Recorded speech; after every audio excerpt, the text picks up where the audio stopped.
ಎಲ್ಲರಿಗೂ ನಮಸ್ಕಾರ. ಸಕ್ಕಡಾಂಕೈ ನಮಸ್ಕಾರ. ಆಷಾಢ ಮಾಸ ಅಂತೇಳಿ ಹೇಳಿದ ಕೂಡಲೇ ನಮ್ಮ ಮನಸ್ಸಿನಲ್ಲಿ ಬರುವಂತಹ ಸೊಪ್ಪುಗಳು ಅಂತೇಳಿ ಹೇಳಿದರೆ ಒಂದು ಚಗಟೆ ಸೊಪ್ಪು, ಅದರಿಂದ ಅಂಬಟೆಯನ್ನು ಮಾಡ್ತೇವೆ ನಾವು, ತೈಕೆಳೆ ಅಂಬಡೋ ಅಂತೇಳಿ ಹೇಳ್ತೇವೆ ನಮ್ಮ ಭಾಷೆಯಲ್ಲಿ. ಅದೇ ರೀತಿ ಪತ್ರೊಡೆಯಿಂದ ಮಾಡುವಂತಹ ಆಳ್ವತಿ, ಪತ್ರೊಡೆ ಇದೆಲ್ಲ. ಇದನ್ನ ಬಿಟ್ಟು ಈ ಒಂದು ಸಮಯದಲ್ಲಿ ಸುಭೀಕ್ಷವಾಗಿ ಬೆಳೆಯುವಂತಹ ಎಲೆಗಳಲ್ಲಿ ಈ ಅರಸಿನ ಎಲೆ ಕೂಡ ಒಂದು. ಇದರಿಂದ ನಾವು ಪಾನ್ ಪತ್ತೊಳ್ಳಿ ಅನ್ನುವಂತಹ ಒಂದು ಸಿಹಿಯನ್ನು ಮಾಡ್ತೇವೆ. ತುಂಬ ಒಳ್ಳೆಯದಾಗ್ತದೆ. ಮಾತ್ರ ಅಲ್ಲ, ಅಥೆಂಟಿಕ್, ಮೊದಲಿಂದ ನಮ್ಮ ಹಿರಿಯರು, ಅವರ ಹಿರಿಯರೆಲ್ಲ ಮಾಡ್ತಾ ಬಂದಂತಹ ಒಂದು ತುಂಬ ರುಚಿಯಾಗಿರುವಂತಹ ಸಿಹಿ ಗಡುಬು ಅಂತೇಳಿ ಏನು ಹೇಳ್ತೇವೋ ಆ ಸಾಲಿಗೆ ಬರ್ತದೆ. ಸೊ ಇವತ್ತು ಶಾಲೆಯಿಂದ ಮನೆಗೆ ಹೋಗ್ತಾ ಇರಬೇಕಾದ್ರೆ ನನ್ನ ಗೆಳತಿಯ ಮನೆಗೆ ಬಂದು ಈ ಒಂದು ಅವರ ತೋಟದಲ್ಲಿ ಬೆಳೆದಂತಹ ಅರಸಿನ ಎಲೆಗಳನ್ನು ನಾನು ತಗೊಂಡು ಬಂದೆ.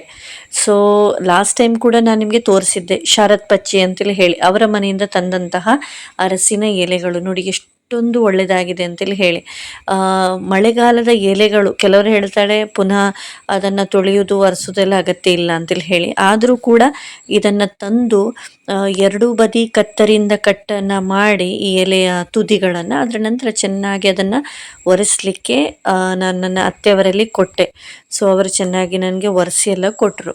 ಸೊ ಈ ನಡುವೆ ಇದಕ್ಕೆ ಬೇಕಾದಂತಹ ಈ ಕಡುಬಿಗೆ ಬೇಕಾಗಿರುವಂತಹ ಒಂದು ವಸ್ತುಗಳನ್ನು ನಾನೆಲ್ಲ ತಗೊಳ್ತಾ ಇದ್ದೇನೆ ಒಂದೊಂದಾಗಿ. ಮೊದಲಿಗೆ ಬೇಕಾದದ್ದು ದೋಸೆಯ ಅಕ್ಕಿ, 2 ಪಾವು ದೋಸೆ ಅಕ್ಕಿಯನ್ನು ನಾನು ತಗೊಂಡಿದ್ದೇನೆ. ಅದೇ ರೀತಿ 2 ಪಾವು ಅರಳು ಇದನ್ನು ತಗೊಳ್ಬೇಕು. ಅರಳು ನನಗೆ ಚಿಕ್ಕ, ಅದು ಹುಡಿ ಹುಡಿ ಆಗಿರ್ತದೆ, ಆ ಅರಳು ಸಿಗಲಿಲ್ಲ. ಬಟ್ ಆ ಅರಳು ಸಿಕ್ಕಿದ್ರೆ ಬೆಸ್ಟ್. ಇದು ಕೂಡ ಆಗ್ತದೆ, ಈ ದೊಡ್ಡ ಅರಳು. ಸೊ ಇದರಲ್ಲಿ ಸಾಕಷ್ಟು ಭತ್ತ ಇರ್ತದೆ, ಅದನ್ನು ನಾವು ಫಸ್ಟಿಗೆ ತೆಗೆದಿಟ್ಕೊಳ್ಬೇಕು. ಅದರ ನಂತರ ಇದನ್ನು ನೀರಿನಲ್ಲಿ ನೆನೆ ಹಾಕಬೇಕು, ಎರಡನ್ನು ಕೂಡ. ಮಿನಿಮಮ್ 1.5 ಗಂಟೆ ಆದರೂ ಇದು ನೆನಿಬೇಕು, ಎರಡು ಕೂಡ. ಅದರ ನಂತರ ಇದೀಗ ನಾನು 1 ಗ್ಲಾಸ್ ನೀರಿಗೆ, ಗ್ಲಾಸ್ ನೀರಿಗೆ 2 ಅಚ್ಚು ಬೆಲ್ಲವನ್ನು ಹಾಕಿ ಅದನ್ನು ಕರಗಿಸ್ಕೊಳ್ತಾ ಇದ್ದೇನೆ. ಸೊ ಇದೇ ಒಂದು ಸಂದರ್ಭದಲ್ಲಿ ಅದಕ್ಕೆ 1.5 ಪಾವಿನಷ್ಟು ನಾನು ಅರಳನ್ನು ತಗೊಂಡು ಫಸ್ಟಿಗೆ ಮಿಕ್ಸಿಯನ್ನು ಅಂತೆಲ್ಲ ಹೇಳಿದರೆ ಯಾವುದೇ ನೀರಿನ ಪಸೆ ಎಲ್ಲ ಇರಬಾರ್ದು, ಅದನ್ನು ಹಾಕಿ ಅದನ್ನು ಆದಷ್ಟು ನೀಟಾಗಿ ನಾನು ರುಬ್ಕೊಂಡಿದ್ದೆ. ಎಷ್ಟಾಗ್ತದೆ ಅಷ್ಟು ನೈಸಾಗಿ ರುಬ್ಕೊಂಡಿದ್ದೇನೆ. ಇದು ಏನಾಯ್ತಪ್ಪ ಅಂತೇಳಿ ಹೇಳಿದರೆ, ಒರಳು ಡ್ರೈ ಆಗಿ ಇತ್ತು, ಬಟ್ ನಾನು ಮುಚ್ಚಿದಂಥ ಮುಚ್ಚಳದಲ್ಲಿ ಒಂದು ಸ್ವಲ್ಪ ನೀರಿನ ಪಸೆ ಇತ್ತೇನೋ. ಸೊ ಅಷ್ಟೊಂದು ಫೈನಾಗಿ ಆಗಲಿಲ್ಲ. ಆಗದಿದ್ರೆ ಪರವಾಗಿಲ್ಲ, ಇದು ಸ್ವಲ್ಪ ಆದಷ್ಟು ಎಷ್ಟಾಗ್ತದೆ ಅಷ್ಟು ನೀವು ಅದನ್ನು ಗ್ರೈಂಡ್ ಮಾಡ್ಕೊಳ್ಳಿ. ಓಕೆ. ಸೊ ಇದೀಗ ಬೆಲ್ಲಕ್ಕೆ ಪಾಕ ಬರ್ತಾ ಇದೆ, ನೀವು ನೋಡ್ಬೋದು. ಈ ಸಂದರ್ಭದಲ್ಲಿ 1 ಎಳೆ ಪಾಕ, 2 ಎಳೆ ಪಾಕ ಈ ಥರ ಏನು ಬೇಕಾಗಿಲ್ಲ. ಅದು ನೀಟಾಗಿ ಕರಗಿ ಒಂದು ಸ್ವಲ್ಪ ಕಡಿಮೆ ಆದರೆ ಆಯಿತು ಅಂತೇಳಿ ಹೇಳಿದ್ರೆ, ಆ ಬೆಲ್ಲದ ಒಂದು ನೀರಿನ ಪ್ರಮಾಣ ಏನಿದೆ ಅದೊಂದು ಸ್ವಲ್ಪ ಆವಿ ಆದರೆ ಸಾಕು. ಅದರ ನಂತರ ಒಂದು ಸಣ್ಣ ತೆಂಗಿನಕಾಯಿಯ ಅರ್ಧದಷ್ಟು ನಾನು ಇಲ್ಲಿ ತೆಂಗಿನ ತುರಿಯನ್ನು ಹಾಕಿದ್ದೇನೆ, ಫ್ರೆಶ್ ಆಗಿರುವಂಥದ್ದು. ಅದೇ ರೀತಿ ಒರಳಲ್ಲಿ ಅರ್ಧಂತಹ ಅರಳನ್ನು ಕೂಡ ಇದಕ್ಕೆ ಹಾಕಿ ಮಿಕ್ಸನ್ನು ಮಾಡ್ಕೊಳ್ತಾ ಇದ್ದೇನೆ. ಏಲಕ್ಕಿಯನ್ನು ಇದೀಗಾಗಲೇ ಹಾಕಿ ಆಗಿದೆ, 4 ಏಲಕ್ಕಿಯನ್ನು ಕೂಡ ಹಾಕಿದ್ದೇನೆ. ಸೊ ಏಲಕ್ಕಿಯ ಸಿಪ್ಪೆಯನ್ನು ತೆಗೆದು ಚಹಾ ಹುಡಿಯಲ್ಲಿ ಹಾಕಿದ್ದೇನೆ ಅಂತೇಳಿ ಹೇಳಿದೆ, ಆ ಡಬ್ಬದಲ್ಲಿ ಹಾಕಿದ್ದೇನೆ. ಸೊ ಚಹಾ ಹುಡಿಗೆ ಅದನ್ನು ಹಾಕಿದರೆ ಶುಂಠಿ, ಏಲಕ್ಕಿಯ ಸಿಪ್ಪೆ ಅದೆಲ್ಲ ಸೇರುವಾಗ ಒಂಥರ ಚಹಾ ಸ್ವಲ್ಪ ಜಾಸ್ತಿ ಟೇಸ್ಟ್ ಆಗ್ತದೆ ಅಂತೇಳಿ ಹೇಳಿ. ಸೊ ಇದೀಗ ಬೇಕಾಗಿರುವಂತಹ ಬೆಲ್ಲದ ಚೂರ್ಣ ರೆಡಿಯಾಗಿದೆ.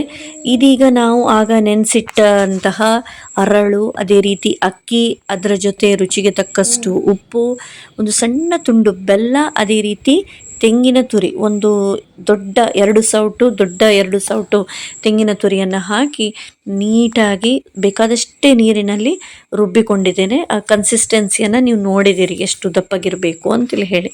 ಸೊ ಇದಿಷ್ಟು ಆದರೆ ಸುಮಾರು ಒಂದು 70% ವರ್ಕ್ ಆಯಿತು ಅಂತೇಳಿ ಹೇಳಿ ಅರ್ಥ. ಅದರ ನಂತರ ನೋಡಿ, ಒಂದೊಂದೇ ಸೌಟು ಹೀಗೆ ಹಾಕಿ ನಾವಿದನ್ನು ಈ ರೀತಿ ಸ್ಪ್ರೆಡ್ ಮಾಡಿ ಇಡಬೇಕು. ಓಕೆ. ಇಲ್ಲಿ ನಾನು ಫಾಸ್ಟ್ ಫಾರ್ವರ್ಡ್ ಮಾಡ್ತಾ ಇದ್ದೇನೆ, ಇದು ಒಂಥರ ಹರಿದು ಬಂದ ಹಾಗಿದೆ. ಆ್ಯಕ್ಚುಲಿ ಈ ಥರ ಏನಿಲ್ಲ, ಆರಾಮ್ಸೆ ನೋಡಿ ಹೀಗೆ ಇಟ್ಟಾವಾಗ ಅದು ಹರಿಯದಿದ್ರೆ ಆಯಿತು ಆಚೀಚೆ. ಹೀಗೆ ನೀಟಾಗಿ ನಾವು ಮಾಡಿಡಬೇಕು. ಅದರ ಮೇಲೆ ನಾವು ತಯಾರಿಸಿಟ್ಟಂತಹ ಚೂರ್ಣವನ್ನು ಹಾಕುವಂಥದ್ದು. ಚೂರ್ಣವನ್ನು ಕೂಡ ಹಾಗೆ ಕೆಲವರು ಅದನ್ನು ಡೈರೆಕ್ಟಾಗಿ ಈ ಬೆಲ್ಲವನ್ನು ಗುದ್ದಿ ಮತ್ತು ತೆಂಗಿನ ತುರಿಯನ್ನೆಲ್ಲ ಮಿಕ್ಸ್ ಮಾಡಿ ಹಾಗೆ ಕೂಡ ಹಾಕ್ತಾರೆ. ಅದು ಕೂಡ ಹಾಕ್ಬೋದು. ಬಟ್ ಇದು ಒಂದು ಸ್ವಲ್ಪ ಟ್ರೆಡಿಷನಲ್ ವೇ ನಮ್ಮ ಪತ್ತೋಳಿ ಮಾಡುವಂಥದ್ದು. ಸೊ ಅದೇ ಕ್ರಮವನ್ನು ನಾನಿಲ್ಲಿ ಅನುಸರಿಸ್ತಾ ಇದ್ದೇನೆ. ಸೊ ಇದೀಗ ಚೂರ್ಣವನ್ನು ನಾನು ಹಾಕ್ತಾ ಇದ್ದೇನೆ. ಹಾಕ್ತಾ ಇರಬೇಕಾದ್ರೆ ಒಂದು ನನಗೆ ನಮ್ಮ ಹಿರಿಯರು ಹೇಳಿದ್ದು ನೆನಪಾಯಿತು, ಚೂರ್ಣ ಜಾಸ್ತಿ ಉಳಿದ್ರೆ ಒಳ್ಳೆಯದಂತೆ, ಹಿಟ್ಟು ಜಾಸ್ತಿ ಉಳಿಬಾರ್ದಂತೆ ಅಂತೇಳಿ. ಹಾಗೆಂಥದ್ದು ಒಂದು ಸಣ್ಣವರಿರುವಾಗಿಂದ ಕೇಳಿದ್ದು ನೆನಪು. ಸೊ ಈಕ್ವಲ್ ಆಗಿ ಖಂಡಿತವಾಗಿಯೂ ಆಗೋದಿಲ್ಲ. ಒಂದು ಸ್ವಲ್ಪ ಚೂರ್ಣವ ಹಿಟ್ಟ ಉಳಿತದೆ ಅಲ್ವಾ. ಸೊ ಇದೀಗ ಎಲ್ಲವೂ ಕೂಡ ಆಗಿದೆ.